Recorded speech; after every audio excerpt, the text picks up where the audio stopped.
Yeah, the sudden rise of baby metal industry plants, the Punk Rock MBA. MBA. Okay. This should be good. Got to match his energy with this look here, okay? Douche versus douche. Let's see what happens here. Is a god or could kill God, and I do not care if there is a difference!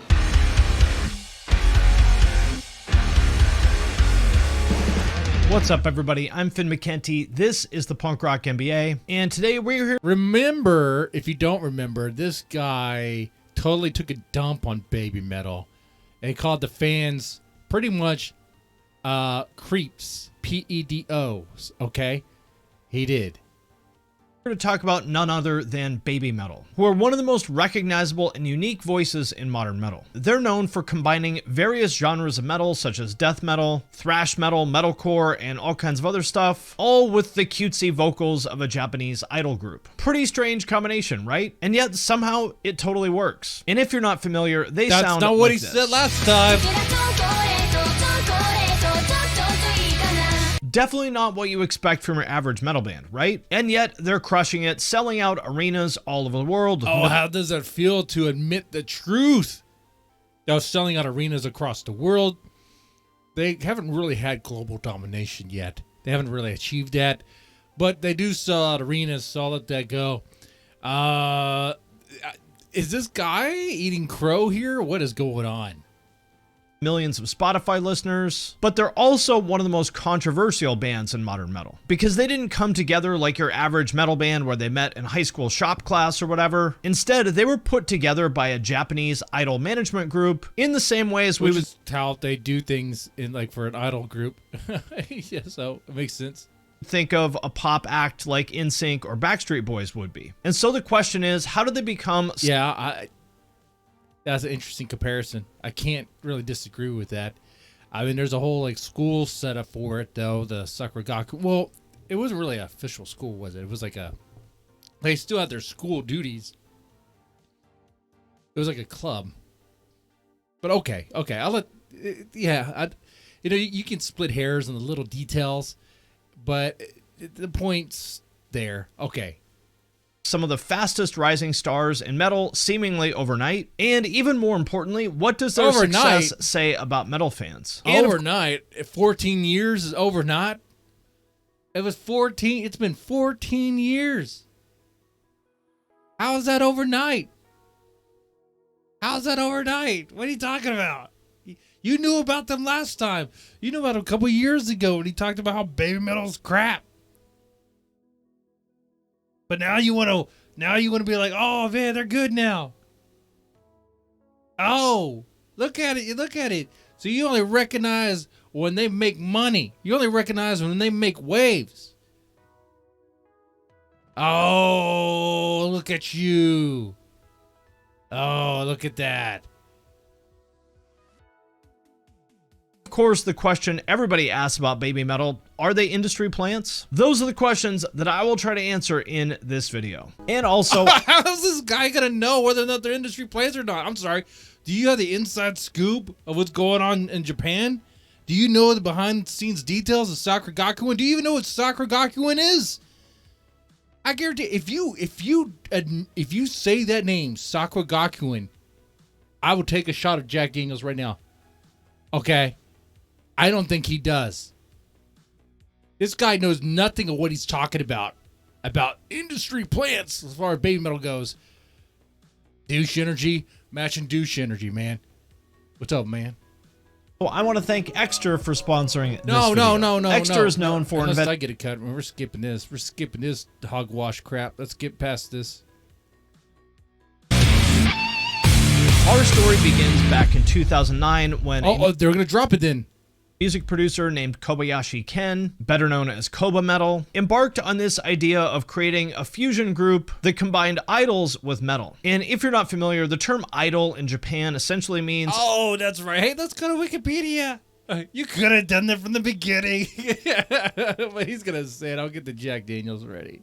an entertainer, usually a singer or some sort of social media personality, and the main appeal of those idols is their attractiveness and their usually manufactured personality, like Justin Bieber, Christina Aguilera, or Elvis Presley. And it doesn't seem that far off in terms of comparison to Western pop artists, but in this case it's even a bit more industry manufactured. And to be clear, in my opinion, there's nothing necessarily wrong. He hasn't mentioned the name yet. Wait, I'm getting ahead of myself. If he doesn't drop Sakura Gakuen and manufacture, what do you mean manufacture? They scout for talent. They find the talent and they train them. They get them prepared and ready, and they teach them. It's a lot of training. There's a lot that goes on in this. Okay. With the idea of putting together a group like this. In the eyes of a lot of American rock fans, there's sort of this idea that the performer and the songwriter have to be the same person, but I'm not sure that that has to be the case or that that's necessarily even realistic. Because if you think about it, there's very few people who have the star power, the capability to write music and perform it in a charismatic way. The number of people who have all of those three things is very, very small. And recognizing that, the Japanese music industry seeks out people who do have that charismatic star power and builds a team behind them who can help them with other stuff like marketing, writing their music, creating their look, and so forth. And in the eyes of Japanese fans, there's nothing wrong with that. That's just... Yeah, what's wrong with that? That's fine with me. how the industry works. How you feel about that is up to you, but just something to keep in mind as we go on. And getting back to the origin of BABYMETAL in particular, the producer Koba Metal recognized the talents of Suzuka Nakamoto from her prior group called Karen Girls, and he envisioned her as the perfect fit for this new group that he mentioned Karen Girls, but that wasn't the bet. That was not the deal. Okay? But he mentioned Karen Girls. I'm surprised by that. Okay. If he drops Sakura Gakuen, I'll take a shot. We'll see if he does. Okay? But man, what's this guy talking about? All right? Like, the girls do write some of their songs. Not all their songs, but they write a few. There's a few that they have credits for. Okay? This guy. Had in mind. The group was officially formed in 2010 in Tokyo, Japan, as a subset of an already established female idol ensemble called Sakura Gakuen, which... Oh, dang, he did it. Oh, what's up, man? They referred to as the Heavy Music Club. And right out of the gate, BABYMETAL did get some initial traction on their early singles, as well as festival appearances all over Japan and in other places in Asia like Singapore, but nothing that really stood out compared to their other peers in the idol industry. And back then, they were pretty much completely unknown in the West, other than maybe some people who were super into Japanese culture, aka weeaboos. But all of that was about to change in the year 2013. The two singles... I would be offended, but if the shoe fits, the shoe fits. In high school, I was kind of like that. Anyway. That they released that year, called Jime Dame Zettai and Megitsune, earned them a whole lot more attention than they had gotten before. And this is right about the time when you may have started to hear a little bit more about them on the West in any kind of larger scale, all of which... I'm sure this is around the time you heard about them too. Or right? Because I remember you did a video about them. I know, I'm still kind of like, man, this guy went after them. This guy had some things to say about the fans. I wonder if he's going to say it now. I wonder if he is. Oh man, I gotta buy my glasses on. Culminated in the release of their debut self-titled album, which came out in February of 2014.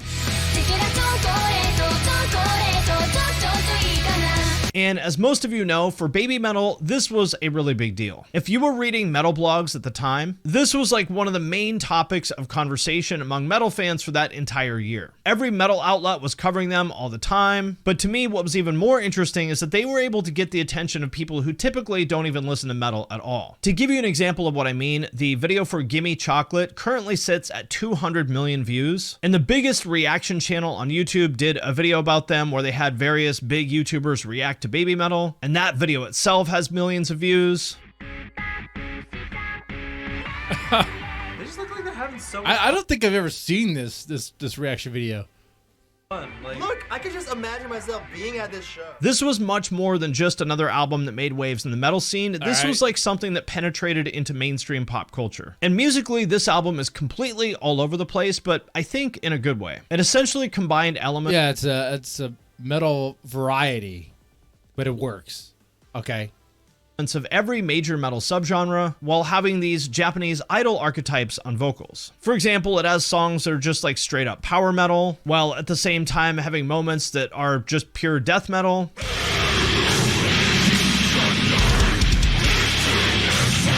Oh, you forgot about the rap part of that song. And what I think really stood out about the way that Babymetal approached genre bending is that for a lot of artists, they try to do it in a way that feels seamless and natural. For example, if you listen to a band like... Oh, now you have all this stuff to say. Positive stuff. Oh, now that you've given them a chance. I know I sound salty. I'm salty. But this guy, man. Oh. It still rubs me the wrong way.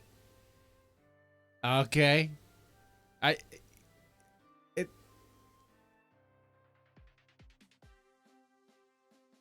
Oh man. It's kind of like when a reactor does I don't like this band, and then the next day they do oh, I like the band now, I changed my mind. Oh really? I wonder what happened.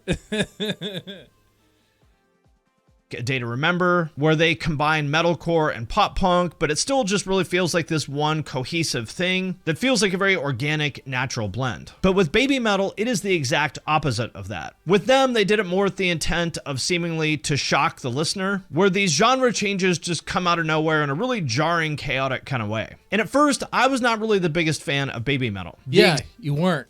Exact moment that converted me to a fan is I went to Santa Barbara on a honeymoon with my wife after we got married. We went to a Japanese store there called Daiso, and they were playing some like crazy metal in the store. I couldn't quite make it out, but I was like, what in the fuck is this? This is like nothing else I've ever heard before. And then I realized it was Babymetal. I gave them another shot, and I became a fan. Like I said, I'll tell you what, man. Look, as much as I want to, man.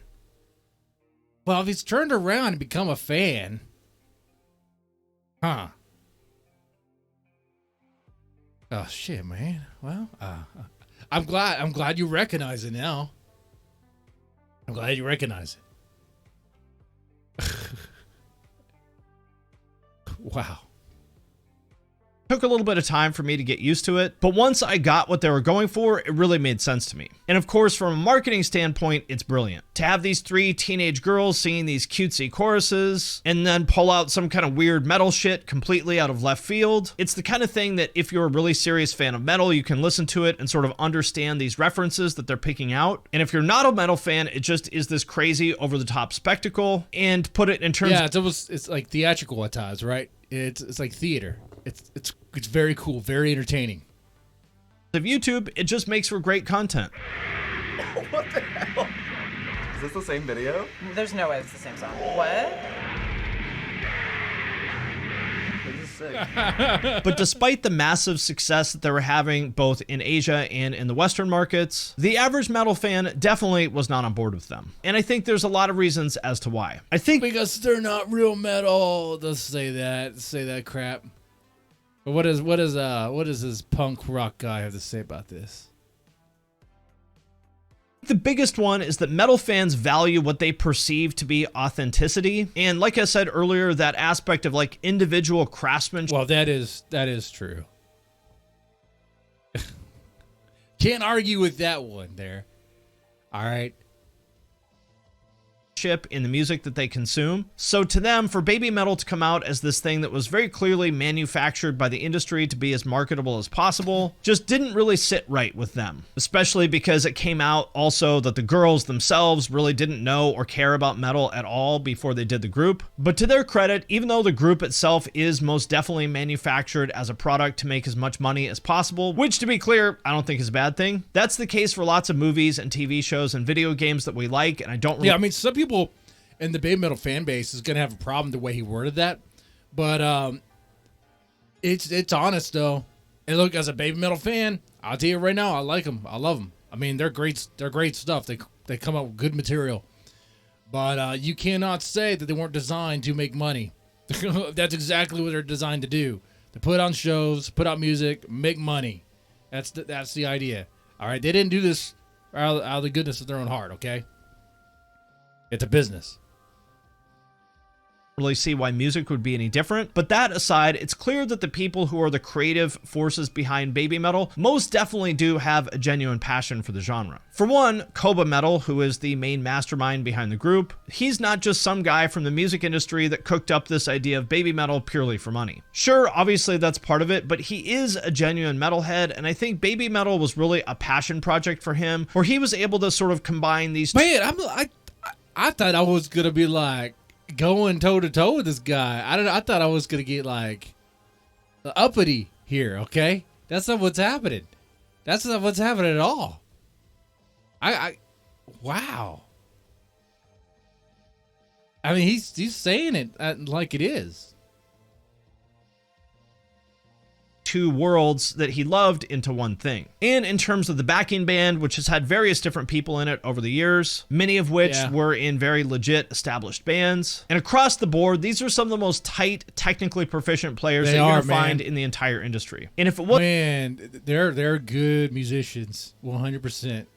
Wasn't for baby metal, the guys in the backing band wouldn't have the platform that they do, which number one allows them to show off. That's true too. Like let's look at Kami Band West, for example. Those guys were in a band that was like a parody of Star Wars, Metal Galaxy. You think that band was swimming in cash? No, they weren't. No, and they aren't. Okay, and they had the opportunity. Certain members did to play with baby metal, and that will be a consistent paycheck, a steady paycheck, right? You know what's going to happen. Sure, maybe you stunt your creative aspects, but being able to make money and pay bills and get things and do things and go to places and all that stuff is a lot better than being creative and broke. Okay, all right.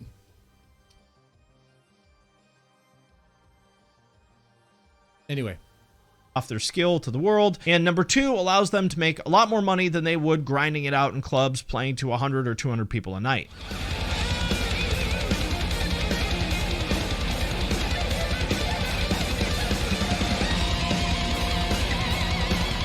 But with all of that said, I love those intros, man. Those intros were so cool.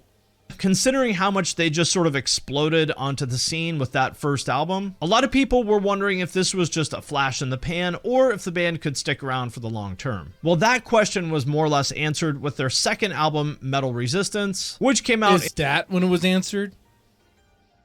Is that what it... Okay. Like, I need to double check when he released a video talking about baby metal before. It was not a positive thing. Has it been that long? I mean, in this video, the guy's saying he became a fan when he got married with his wife and all this stuff. It's like, okay. Did you? I need... Wait. Can we find the old video? Typo Negative is a cool band.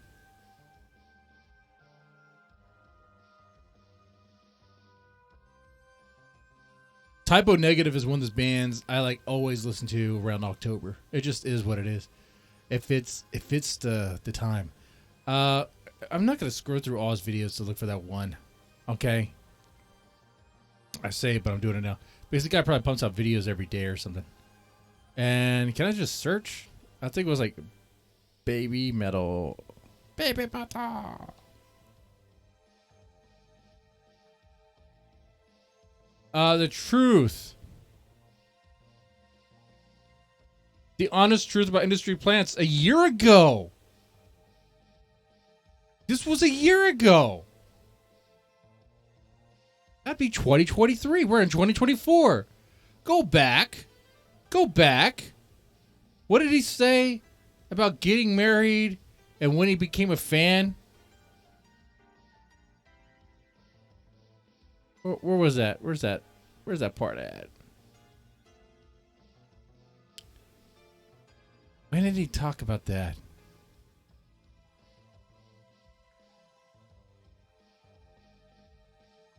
Let's take a fine at one particular part. Let's go back a bit. Metal at all. To give you an example of what I mean, the video for Gimme Chocolate currently sits at 200 million views, and the biggest reaction channel on YouTube did Skip. completely all over the place, but I think in a good way. It is metal, but it still just really feels like the listener, where these genre changes with my wife after we got married. We went to the exact moment that converted me to a fan is I went to Santa Barbara on a honeymoon with my wife after we got married. We went to a Japanese store. Wait, when was this? Does he give a time? Like He's not really the biggest fan of BABYMETAL. The exact moment that converted me to a fan is I went to Santa Barbara on a honeymoon with my wife after we got married. We went to a Japanese store there called Daiso, and they were playing some like crazy metal in the store. I couldn't quite make it out, but I was like, what in the fuck is this? This is like nothing else I've ever heard before. And then I realized it was BABYMETAL. I gave him another shot. So I guess he got married this year then, because he changed his tune this year. Last year he was singing a different tune. Now it has completely changed. Okay, so Metal Resistance is where they proved that they could stay, that they have lasting power. First album. A lot of people were wondering if this was just a flash in the pan or if the band could stick around for the long term. Well, that question was more or less answered with their I remember that album have been out by the time you did that video, and you did not say that. Second album, Metal Resistance, which came out in March of 2016. What I'm saying is this guy's fake. This guy's fake.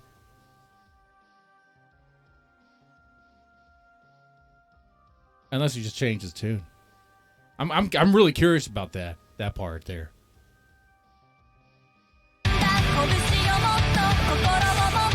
And with this one, they played it a lot more straight than on the first album, although they still obviously had the whole like teenage girls doing metal kind of shtick. But this time the songs were a little bit less zany and more serious. They also toned down the genre bending aspect quite a bit, with the transitions being a lot more smooth, and just overall not having so much of that effect of like, what in the fuck did I just hear? The songs are definitely still diverse and very different from each other, but in a little bit more of a natural way. For example, the opening track, Road of Resistance, which is sort of power metal inspired, even featuring Herman Lee of Dragon Force.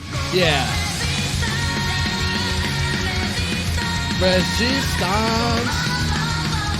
While on the other hand, you have a song like From Dusk Till Dawn, which is pretty clearly inspired by what Bring Me the Horizon was doing at the time.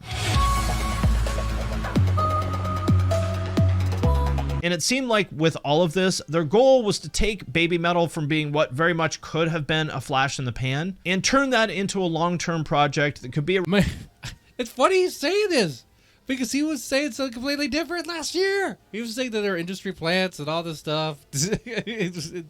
Okay. And no, like this album, the album, he's describing it correctly. Sure, yeah. But people were still dismissive to BABYMETAL even with that album. People were still like, oh, what's going on with this band? Oh, they're a joke. Oh, they're not real metal. Stuff like that.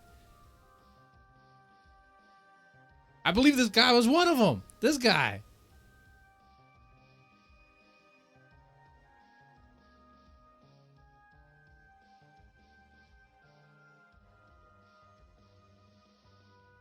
Wow, man. He changed his tune real fast. Well, what happened? Did Koba give him some money? I mean, what happened here? Did Amuse give him some money? Where's my money, Amuse? No, I like you guys legitly.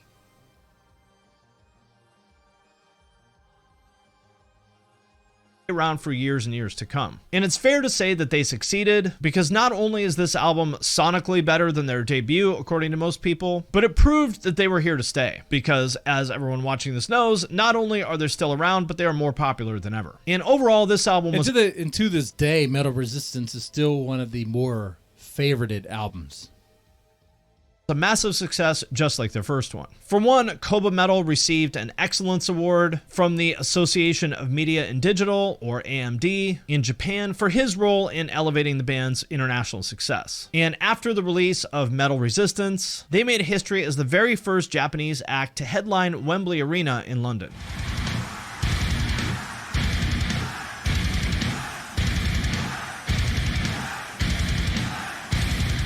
And to top it all off, Triple H announced that their song Karate would be one of the themes for WWE's NXT TakeOver, which, as we all know, if you have made it into the WWE as a metal band, you're pretty much at the top of the heap. And after a lot of touring, they started teasing their next... And every now and then the guy says something like this that I can't argue with. That's true. That's true. Look, here's the thing. The gist is of this, I like that the guy changed his tune on Baby Metal. I like that he saw the light. He came to the light there. All right. Maybe he was baptized in the waters of the Fox God. I have no idea. But he's changed his tune there. He says it's because he heard it out there when he was out after his honeymoon with his wife or whatever. I'm okay. I'm sure people were sending you requests and all sorts of stuff when you're dogging them a year ago. I couldn't be bothered with that, could you? What do we know? We're a bunch of weeaboos. What do you say? Bunch of weebs? Yeah. Next release. In April of 2018, they put out a YouTube video called Metal Resistance Episode 7, The Revelation. And this video introduced the concept of a dark side within baby metal, inhabited by the quote-unquote 7 metal spirits, teasing the beginning of a new era. An unknown dark side also exists. A legend of 7 metal spirits. The Chosen 7. And this is probably a good place for us to get into the whole lore aspect of the band, where in their live show, they present themselves as one of the conduits of the Fox God, aka the Ten Tails from Naruto. I think this is some sort of a character in Japanese folklore. I don't know if it has anything to do with the Ten Tails of Naruto. Has that ever really been established? Where's he getting this from? What? Where they exist to spread their message through his music. They also do a fox sign with their hands instead of the traditional metal horns in a lot of their promotional material. And if you're into that sort of thing and you want to know more, they also released a graphic novel called Apocrypha, The Legend of Baby Metal, back in 2018. And eventually, after all of that, in October of 2019, they released their third album called Metal Galaxy. Papa, y'all, man. And on that album, they more or less picked up where they left off with Metal Resistance, while also including some new influences that fit in surprisingly well with their sound. For example, some Indian influences. I wonder if he's going to pick up on the fact that the album was supposed to be a concept album of them like going around the globe and having like, you notice the music is stylized based on where they are at, you know? But then the other half of the album became a trilogy of lights, to deal with, to pay respects. Anyway. On the song Shanti Shanti Shanti.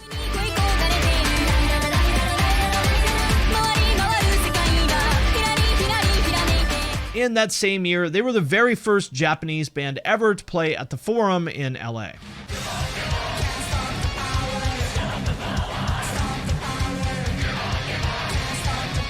And initially, they had planned another big touring cycle around the album, but as you might guess, COVID ended up putting a stop to all that, although there were still some interesting developments happening regardless. That whole time paused everything, didn't it?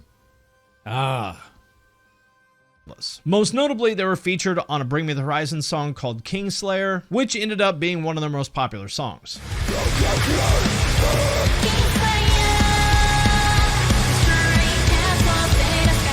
And hey, I can attest to that.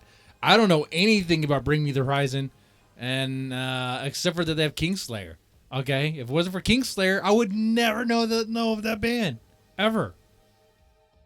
After that, in December of 2020, they commemorated their first decade as a band with the release of their retrospective album 10 Babymetal Years. And around a year later, they put out a cryptic video message hinting at a significant transition, which a lot of fans interpreted as them either going on hiatus or breaking up forever. The three metal spirits that have been shining since 2010, even if they were to leave Earth, would continue to shine forever in our hearts and across the metal galaxy. A legend turns into a myth, which turns into a living legend. What lies ahead beyond the end of the stairway to becoming a living legend is something only the Fox God knows. But despite all the Yeah, and I think, man, there was an interview with Koba Metal.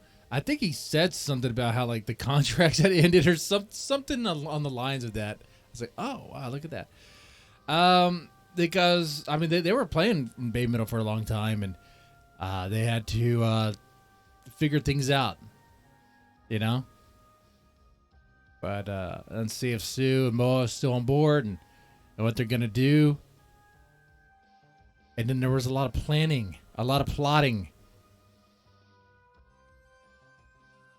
And now we have Momo Metal. speculation, in October of 2022, they announced their fourth album called The Other One, which ended up releasing in March of 2023. Awesome song.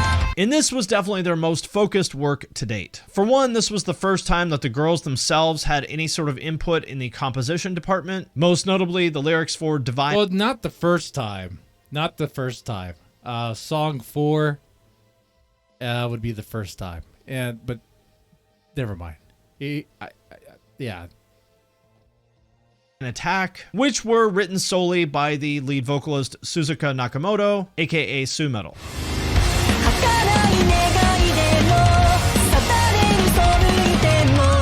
And musically, this album is essentially if you combine sort of everything happening in modern metal with influences of J-rock. For example, the song Monochrome has some parts that really wouldn't be out of place on an Architects song. Oh, man. I remember that video this freaking guy did. The punk rock, dude. Remember that video you did about all the Japanese metal? Be like, and you mentioned Architect. You were like, man, this band, what was it? Crossfaith. Crossfaith? Oh, okay. They're okay and all, but, you know, they sound like Architect. Why don't you just listen to Architect, you know? Oh, man. I swear, dude. I swear. I'm glad you saw the light, but, like, it's not like you're not going to you'll be forgiven, but not forgotten. You know what I'm saying? Jesus Christ. And they also pretty much completely ditched the whole like cutesy teenage girls gimmick, which was the right move to make because the girls in the group at that time were in their mid-20s, and that whole thing was kind of weird to begin with, at least from the perspective of Americans. And it's to their no. What are you talking about? The whole thing wasn't weird. That's what made them. What are you talking about? He just said that the cutesy aspect of Babymetal was what made him weird. Is what made Babymetal Babymetal. What are you talking about? It makes it seem as if like this album is the one that like brought him to the charts and made him recognized worldwide and stuff like that. This is what I'm saying, man. This guy's fake as fuck. He's only saying this. He'll be like, "Oh, I'm a fan." Bullshit, motherfucker. Bullshit. Bullshit. You're trying to say you're a fan while you're shitting into my hand. I don't want to eat your shit. I don't want to eat that. That's nasty.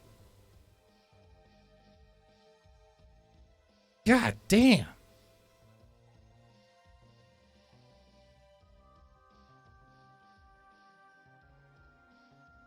Let's go back. Did I hear that correctly? Maybe I didn't. Everything happening in modern metal with influences of J-rock. For example, the song Monochrome has some parts that really wouldn't be out of place on an Architects song. And they also pretty much completely ditched the whole like cutesy teenage girls gimmick, which was the right move to make because the girls in the group at that time were in their mid-20s, and that whole thing was kind of weird to begin with, at least from the perspective of Americans. And they ditched the whole cutesy girl gimmick, which the whole thing was weird to begin with. According to Americans. What are you talking about? According to you, punk rock. Oh, now you're sounding more like how you sound in your previous videos. Oh, you're a you're a phony. You're a phony with a capital P. You piece of shit. You piece of shit. You piece of... Oh, man. Oh, goddamn. Oh, man. That is some stuff, man.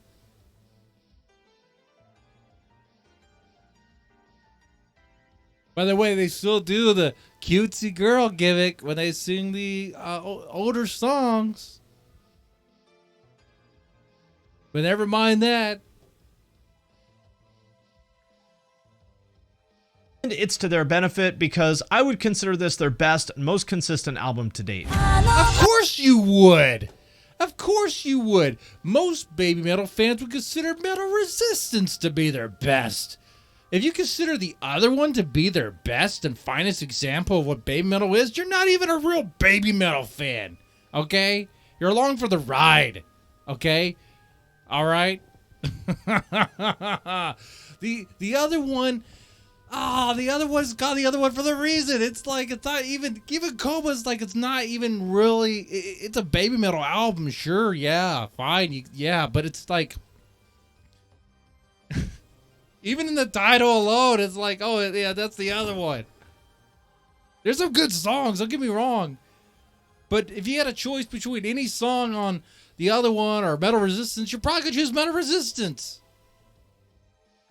Or even Metal Galaxy, or even their debut. Not this guy, though. Man. I like how he just revealed himself right here. God dang, dude.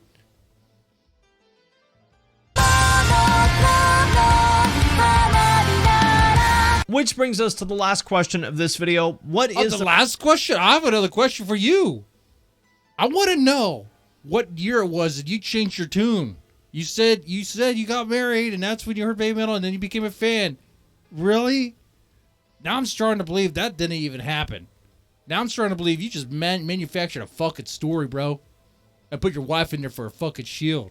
Okay? Fuck you. You're not a real fan. You're full bullshit. Fuck you. I mean, I'm telling you, man. This guy is phony as fuck. Shit. And he'll be like, oh, look at you. You look like a douche. I look like you goddamn motherfucker. God damn it. their lasting impact? The main one, I think, is that they introduced metal to a group of people that otherwise probably would never have gotten into it. They essentially appeal to that like otaku, weeaboo, theater kid kind of demographic that's into anime or maybe games like League of Legends, which is an absolutely massive group of people that no other metal band had really been able to tap into before. What the fuck is he talking about now? Look how, like, he's saying this stuff. He's trying to be like, I think he's trying his best to be complimentary, but he sounds like he's being completely, like, dismissive, pissing in the face of, like, baby metal fans for liking baby metal from, like, when they started. What the fuck are you talking about, dude? Into it. They essentially appeal to that like otaku, weeaboo, theater kid kind of demographic. So if you liked the baby metal back when they first started, you were some sort of like otaku kid and that was it? Like you're some weeaboo, that was it? What the fuck are you talking about? Some theater kid? Man. Ooh. You are a goddamn douchebag, dude. You're a goddamn douchebag. You spew a lot of bullshit out of your mouth, man. That's into anime or maybe games like League of Legends, which is an game like League of Legends. What the fuck? What are we talking about? What? I've never played that game. Okay, this is nonsense. Absolutely massive group of people that no other metal band had really been able to tap into before. Another thing. So nerds, what you're saying? Nerds and dorks. Nerds and dorks. Metal's always sort of attracted the outcasts, the loners, right? The ones that would be kind of into those sort of things. The ones that play the games and watch the anime and stuff like that. So what the fuck is this guy talking about? I remember there was days when I was in high school and new metal was all the thing, right? Who listened to metal? Who listened to the most? It was the Outcast kids. It was the ones who played the games and the anime and hung out and all that stuff. Okay. The jocks would know like one or two songs, but they weren't really real fans. It was like this motherfucker right here, this Punk Rock MBA guy.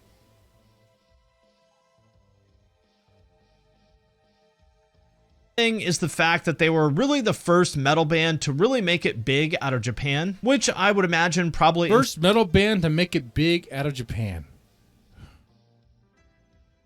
Well, I mean, I guess I can't counter him on that there. Unless, I mean, technically, is band made metal?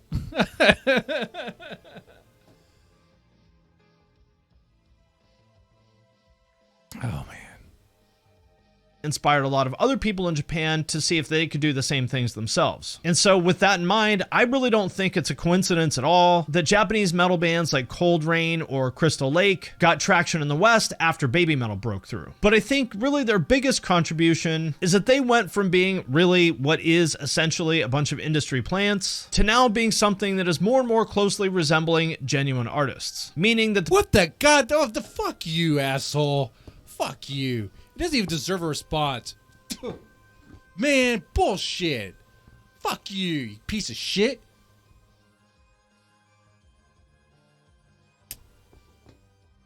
Fucking asshole. Yeah, we're done with that shit.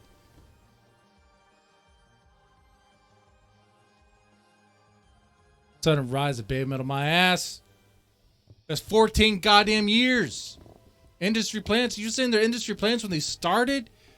You have no idea what you're talking about, man. That shot for no one Sakuragakuin was a joke shot, by the way. All you had to do is read a Wikipedia article to figure that one out, and looks like you can. Looks like you did.